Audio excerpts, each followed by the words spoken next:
He's of the Thought Boys. Look like he might. That's not a good name to be going to prison with. You're Von Moore of the Thought Boys. You're going to jail. They're probably looking for some Thought Boys in jail. I don't know. So what? He says free Hoodo and Beans, real street niggas.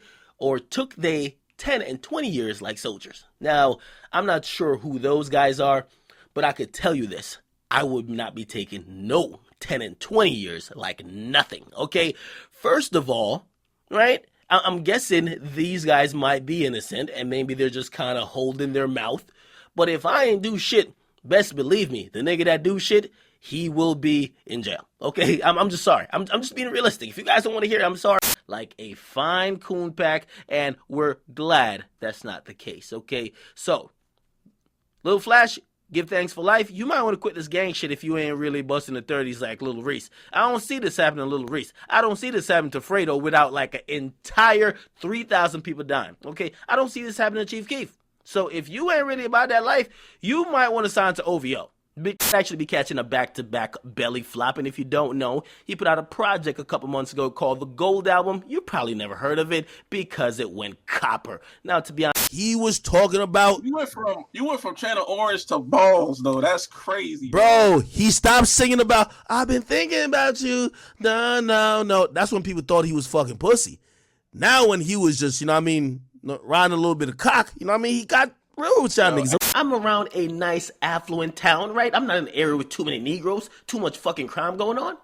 Now I walk into the Dunkin' Donuts, everyone's white or Asian. I'm the only black person in there. There's a cop in line, and instantly my mind and my eyes goes to his hip. I recognize he has a motherfucking gun. I kind of tighten up. And I tighten up just because I know, based on everybody being in that Dunkin' Donuts, me being the only black person, him being the only cop, if shit was to go any way left, I'd probably be the first one to get harmed by him. And that's just the mentality. Situations, 100,000, another 100,000, 300,000, 500,000, million. What the fuck? Hold up. 18,000? What? Shreddy? What the fuck is going on? That's your boy, these AKADEMIKS. Listen, they don't know who the daddy is, and they believe, and his mama confirms, that she was starting in the 90s. She believes she was donkey fucked by none other than Sir Carter himself, and she's saying, hey, fuck the timeline. Nigga, you the dad. Now, here's the thing. This shit happened in the 90s, so this kid's motherfucking 21. Now, I'm not sure if he's trying to get some back child support, if he's trying to share Blue Ivy's allowance money or whatever the case is, or he's trying to play with her new fucking toys. But because of that, we gotta be real. Yo, this is something everybody co-signs in hip-hop. Everybody says, listen, you gotta have a weed carrier who has nothing to do but possibly serve 3 years for a gun charge for you. That's it. This shit just sounds crazy. I mean, there's a clip that shows a part of the beatdown, but this is how it was described. That they knocked her out and knocked her back in. I never heard no shit like this. They knocked her the fuck out and knocked her the fuck back in. What? Then, so she went in and out of consciousness several times. This beatdown went on for 3 hours. If you guys never did boxing, or you never been in a fight, or you never really been in some type of physical altercation, you get tired pretty quick. Listen, 10 minutes of fighting, that's a hell of a long time. 3 hours of whipping somebody's ass? That's some dedication. That when somebody's being asked for that long, at some point you got to stop and think, when did I really fuck up? At what point did I fuck up to deserve this? Now, apparently, so basically it's default judgments, and basically he just got to pay. Okay, now we're getting the receipts, right? And I'm not gonna lie. I'm gonna be honest. It's clear to me that all you thoughts and thoughtalinas better just say, man, this is the appropriate come up scheme from now on. Okay. Forget all that Instagram model shit. Listen, just find a goddamn dreaded up here Negro with like gold grills, a lot of tattoos. He's probably throwing up a gang sign in his goddamn Instagram pics. He's writing out some kill scripts. Get pregnant by that guy. Okay, let him squirt some of the toxic semen inside of your pussy, the depths, okay, of the box, okay? Then basically, hopefully you get a baby, and hopefully he has an album out that you can get some money, because that's the come up scheme. But you can't be a big dog selling 80,000.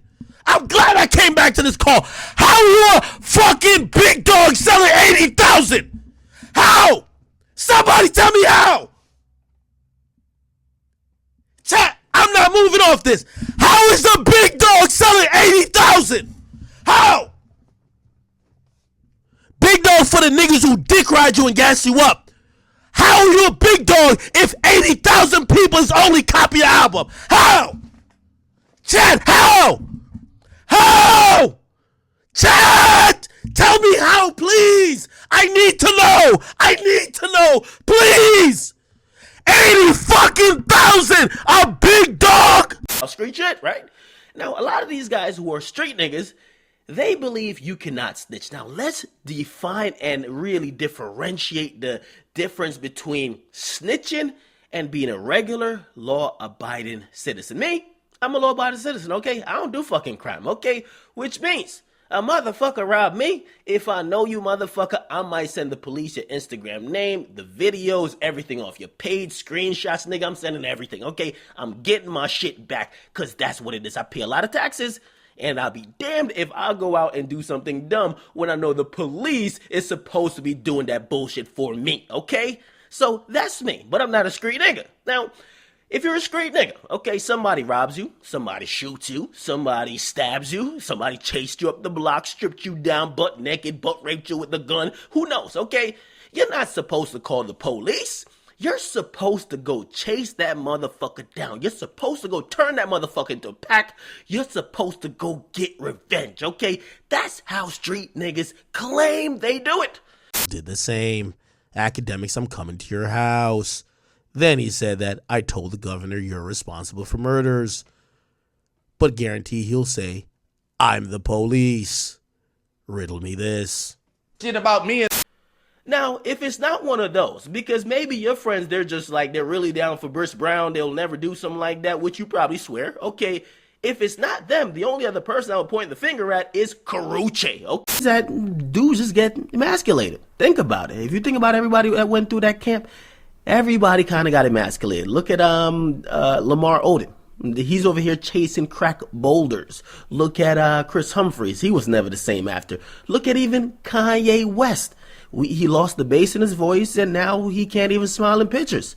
And I mean, the video's already out there. I thought he was actually mad that the child actually looked a little bit ratchet because he had grills in, and also the child was actually going in saying some shit. You're like, the parenting ain't really strong around a kid that much. But so listen, I think Chief Keef has become a scapegoat for Chicago, and I'm not saying he's innocent. He's definitely not innocent. God damn it, the nigga made Finado. Listen, Finado is the soundtrack for every nigga who's willing to do 25 to life. Chief Keef needs to turn himself in and really needs to get his legal situation out of the way. However, he's on a t-shirt. Nobody's a peck. Nobody's actually going to be a hashtag in the morning. Nah, that don't sound too correct because we dealing with Chirac savages over here. Okay? Bots, you need them.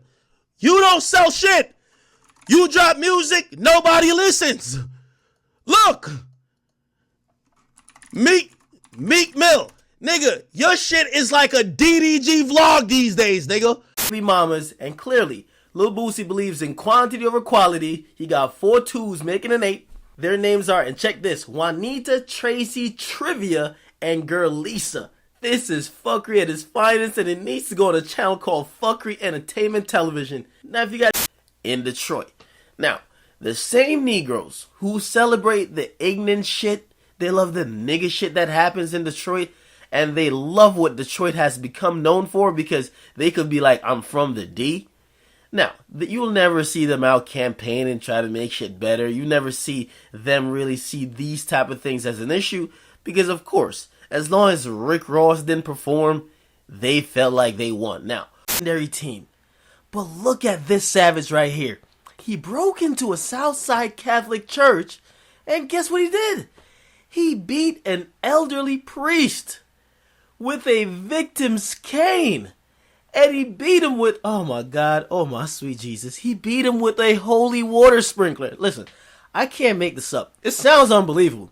I don't even believe it reading it. But I dance conveniently off the charts, and fans have smoothly moved on from trying to shmoney dance to try to find their trap queen, and they're now on the Fetty Wap wave. Residual L's, you gotta tighten up, bruh. I like you. Actually, Briss Breezy's one of my favorite musicians and entertainers, period. But he has been catching residual L's. Now, I'm really waiting for his response to this, right? Somebody ran up in your crib, robbed your shit, and basically tossed your family into the closet. you gotta respond. You gotta go on the hunt. You gotta figure out who the fuck is robbing Brisk Breezy, big bad Brisk Breezy. You gotta make him pay. They could have hurt your aunt. They could have killed a family member, right? Now, if you was about to catch a body for somebody taking a picture with Kakarot, what the fuck should you be doing for this? So I'm waiting for your response. I'm gonna hope. What AKADEMIKS, and check it out. Now, niggas, man, niggas ruin a good damn thing in a heartbeat. I mean, the goddamn new 20s ain't even out yet, and niggas are trying to find a way how to nig it up. I mean, god damn. There's this one guy, he's from Chirac. He said, listen, man, I'm a Chirac savage. I'm one of them niggas with the shits. I'm gonna show you how to really step it up. Now, what he did, he came up with an ingenious way of increasing his clout. He said, listen, everybody doing the ice bucket challenge, all this shit, I know what I'm gonna do. He said, listen, what would a Chirac savage know best that nobody else would do? He said, put him in a coffin. He said, listen, who best would know better to put another black man in a coffin but a Chirac savage? Now, he came up with this ingenious idea. So this is how it works. He would go into a store that was filled with merchandise. He would kind of take out his fucking smartphone, right? Of course, you got to record it, because if there's no record of you doing a crime, you're not going to get no clout. You got to snitch on yourself. So he would put it out. He would tape himself, and he would say, put him in a coffin. Then he would kind of do a fucking belly flop like the killer whale Tilikum, and then land on the fucking shelf. We also got to notice the history of all these Chirac savages. I told you, their beef is regional. Migos call the Chirac savages broke. They're still living. A pet house cat named Tiger dissed y'all, and is chilling right now with his chicken chest out, mixed up La Marita on some type of beach. All that hype about sneak dissing, it only applies to the 4 square block fucking radius in Chirac, where if Negroes sneak diss each other online, you're pretty much sneak dissing your fucking neighbor. Okay, would you vote for Chief Sosa Obama, to actually lead Chirac? Imagine the demonetry, the fuckery, the goddamn coonery. No more food stamps. We're giving out goddamn 30s. We're giving out rocket launchers. We're giving out grenades, landmines. We're giving out bow and arrows. We're giving out everything to kill the ops. Shorty AKADEMIKS, gonna call my man on belly. Listen, we don't know. However, I'll say this, okay? Chief Keef is a nigga who none of my chicks could ever fuck with him, okay? I can't share the same pussy real estate with Chief Keef. Look at him, okay? There's some niggas that if your shorty tells you they let him fuck, their pussy is completely devalued. Pussy mileage has expired, straight to the clearance bin, and Chief Keef is one of them, okay? Somebody's gonna have some type of fake orchestrated meeting at some restaurant. Somebody's gonna get swung on. A fight's gonna kind of ensue. Security breaks it up. We'll reset and do it again. Okay? Now think about even something like even WWE. They're dropping the ratings because how much could you really flip the script when really, it's not that real and the personalities aren't even there anymore. So WWE's dropping in ratings. But one thing people get more and more interested in is hip-hop, because the fuckery in hip-hop just does not stop. Think about what's happened in the last couple of months, right? We find out that Birdman Sandusky, along with Young Thug, might have conspired to kill a former, or one of their former bays, Lil Wayne. Then we find out that a rapper, a violent one, named Chief Keef, wants to do a Stop the Violence concert. Then we find out that another rapper who he actually rapped. This is what he rapped this verbatim. I write a check before the baby comes. Who the fuck cares? Okay, he's actually filing bankruptcy to not write a check. And now we find out that the light-skinned Keith Sweat, Champagne Poppy Drake, the one that said he literally rapped. He said, I'm the best doing this shit, okay? He says, I know of all the things that I hear to be poking fun at, never the flow, though. They know I run that. Now, come to find out, he might not run the flow. Your Gucci belt ain't going with you to jail. The only way you get a Gucci belt in jail is if they're giving it to you to hang yourself. So here's the thing. When you're a celebrity, it's no surprise, or there's no secret that you need to put up a facade to have fans believe in your brand, especially if you're like a fucking rapper. Now, you can't be rapping about you woke up in a fucking Bugatti and then we realize you actually woke up in a fucking Pinto. That doesn't work. Pointed out to me, I checked it, I saw it, I said, damn, that's dope and interesting. No big deal though. As we all know, Jersey always fucks with the drill movement. He gotta keep a few savages within arm's length in case shit goes left and he needs to catch a body like that. To Google it and check it out, but this is what he says. He says, they say she young, I should have waited. she a big girl dog when she stimulated. Now, those amateur Ice JJ Fish, A-Town bars are exactly why people are only talking about Kylie Jenner. I mean, Tyga, you really used to have it when it came to like club hits. I'm a DJ. So Tyga used to lace the club with hits, but hearing these goddamn bars, I'm like, what the fuck is this?